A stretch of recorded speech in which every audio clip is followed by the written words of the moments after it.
sevgi ömürme sömür yar menden saralı soruyan sensiz günüm gelip haladayım sonra on benim saralı soruyan sensiz günüm gelip haladayım sonra on benim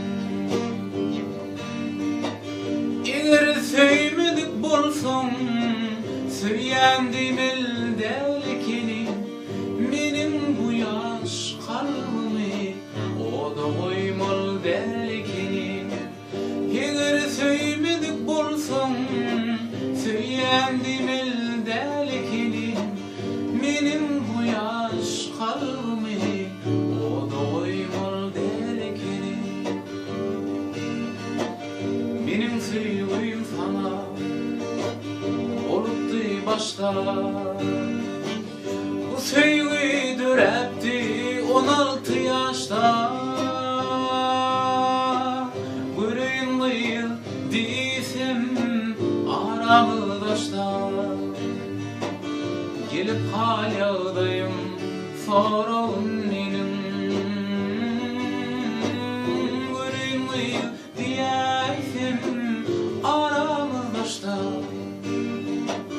gelip haladayım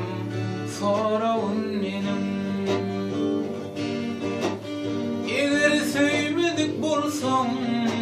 söyyendim eldelikini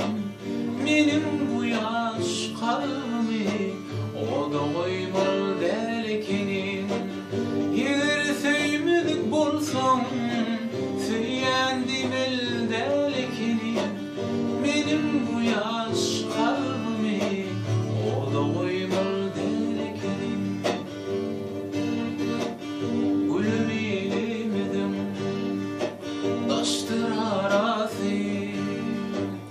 bu sevgide kaldı yürek yarası aşık balşın ağla yadan naması gelip haladayım sorun benim aşık balşın ağla yadan naması gelip haladayım sorun benim eğer sevmedik bolsam söyyendim eldelikini